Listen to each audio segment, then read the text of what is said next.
سبحان حلیم ہے، کریم ہے، نفیس سا مزاج ہے۔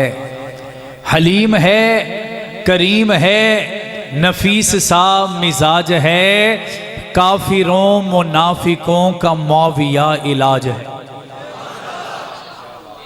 ٹلے بیٹھے ہو یار،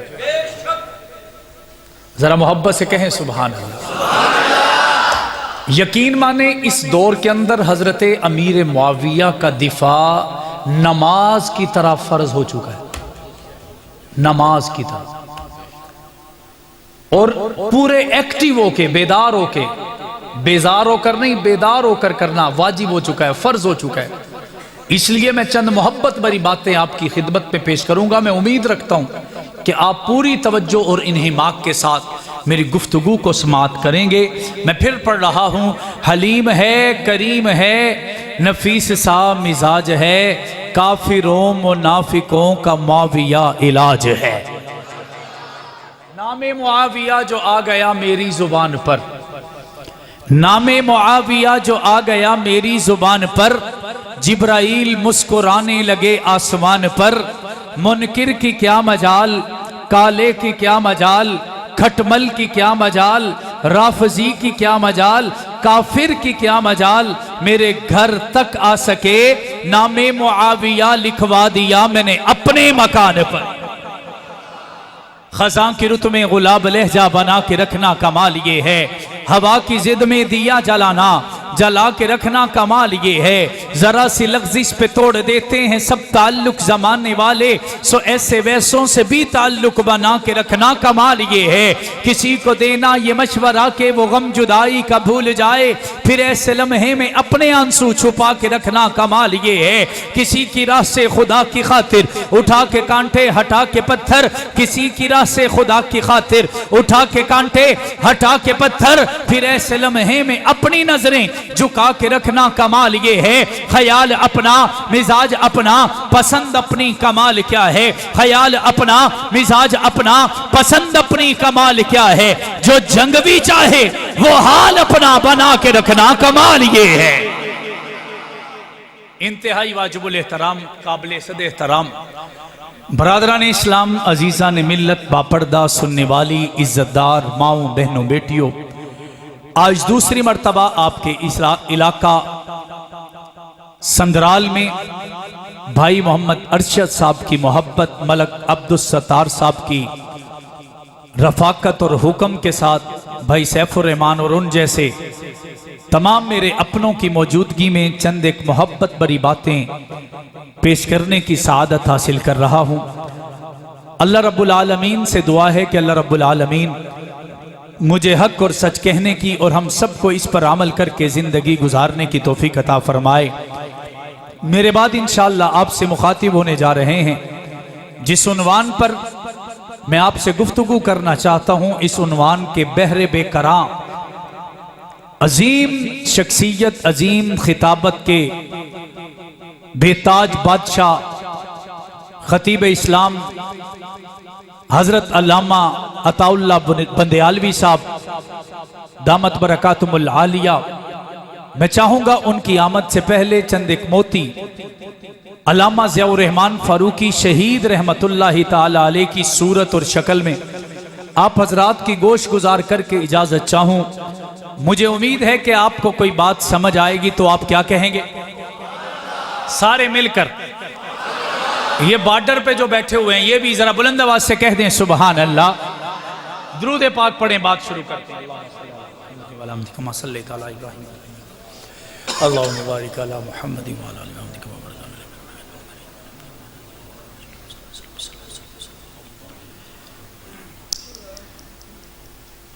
پہلی مرتبہ حضرت عثمان غنی رضی اللہ تعالیٰ عنہ کے حوالے سے میں نے یہاں پہ گفتگو کی تھی۔ آج حضرت سیدنا امیر معاویہ رضی اللہ تعالیٰ عنہ کے متعلق چند محبت کے تازیانے آپ کی جھولی میں ڈالوں گا۔ ارباب خصام، پہلے زمانے میں دنیا کے اندر چند لوگ تھے جو مظلوم اپنے آپ کو کہلواتے تھے، خاندانوں میں، مسجدوں میں، کنبوں میں قبیلوں میں ایک ایک گھر میں کوئی ایک فرد ہوتا تھا جو کہتا تھا یار میرے نال وڈیاں زیادتی کیتی ہے، میرے نال نکیاں زیادتی کیتی ہے، میرے والدین میرے نال زیادتی کیتی ہے، مینوں حصہ پورا نہیں لبھیا تے مینوں جائیداد پوری نہیں ملی۔ لیکن آج یہ ہر گھر کی کہانی، آج ہر بندہ یہ کہنے پہ مجبور ہے، حتیٰ کہ ہمیں خدا کا ڈر اور خوف بھی نہیں، جو رب العالمین ہے ہم کہتے ہوئے نہیں تھکتے کہ رب تا ساڑی قسمت کچی پینسل نہ لکھ چھڑی، نعوذ باللہ۔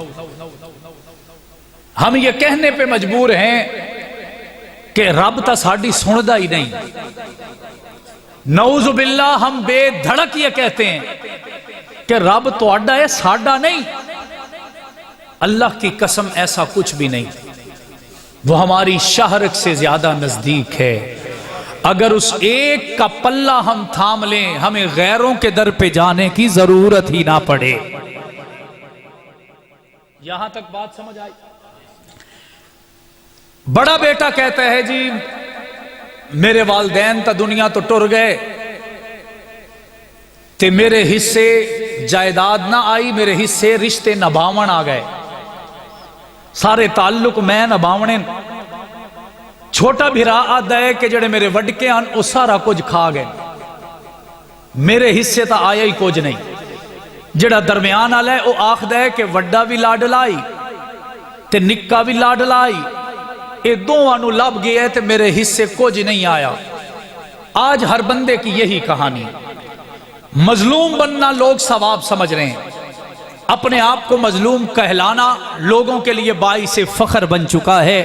لیکن مجھے ایک بندہ کہنے لگا اگر آپ مظلومیت کی بات کریں گے تو کربلا کا شہید سب سے بڑا مظلوم ہے۔ میں نے کہا بابا کون ہے؟ کہنے والے نے کہا نام حسین ابن علی ہے۔ میں نے کہا بابا کیوں مظلوم ہے؟ کہنے لگا نواسہ رسول ہے، جگر گوشہ بطول ہے، اسے کربل کی وادی میں بھوکا اور پیاسا رکھا گیا، اس کے پورے گھرانے پر ظلم اور ستم کیا گیا۔ میں نے کہا میں اسے بھی مظلوم سمجھ لیتا ہوں کہ دوسرے آ کے کہنے والے نے کہا کہ ایک اور مظلوم ہے جسے مظلوم مدینہ کہا جاتا ہے، نام اس کا عثمان غنی ہے۔ کہنے والے نے کہا یہ بھی مظلوم ہے۔ میں نے کہا بابا یہ کیوں مظلوم ہے؟ کہنے والے نے کہا کہ اسے 40 دن تک بھوکا اور پیاسا رکھا گیا، اس کے بھی گھر والوں کی انگلیاں کاٹ دی گئیں۔ میں نے کہا بابا یہ بات تو سمجھ آ گئی کہ یہ بھی مظلوم ہے، یہ بھی مظلوم ہے، یہ نواسہ رسول ہے، یہ دماد رسول ہے، یہ بھی اللہ والا ہے، یہ بھی اللہ والا ہے، یہ بھی نبی کا پیارا ہے، یہ بھی نبی کا پیارا ہے، یہ بھی راج دلارا ہے، یہ بھی راج دلارا ہے۔ اللہ کی قسم نبی کو حسین سے بھی پیار ہے، نبی کو عثمان سے بھی پیار ہے، یہ بھی ایمان میں عالی شان ہے، یہ بھی ایمان میں عالی شان ہے، یہ بھی قرآن والا ہے، یہ بھی قرآن والا ہے، یہ بھی نماز والا ہے، یہ بھی نماز والا ہے۔ اگر جنت کی چابیاں اللہ کے نبی نے نواسے کو دے چھوڑی ہیں تو 11 مرتبہ جنت اللہ کے نبی نے عثمان کے کھاتے بھی لگا چھوڑی ہے۔ یہاں تک بات سمجھ آئی؟ کہنے والے نے کہا یہ زیادہ لاڈلا ہے، نبی نے کندھوں پہ بٹھایا تھا۔ میں نے کہا سمجھنا چاہیے، فرق پورا کرنا چاہیے، یہ استاد ہے۔ نہیں آپ پہنچ نہیں رہے، ذرا بلند آواز سے۔ یہ استاد ہے، یہ شاگرد ہے۔ ذرا دیکھو استاد نے سکھایا جان دے جانا، محمد کی شان کم نہ کرنا، جان دے جانا، زندگی قربان کر دینا۔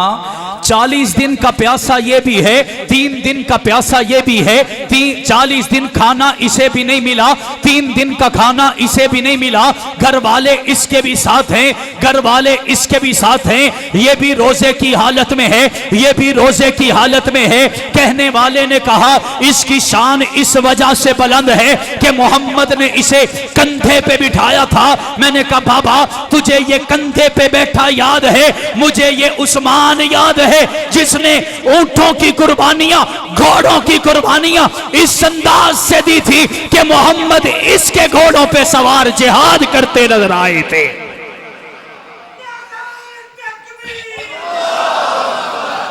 لیکن مظلوم یہ بھی ہوگا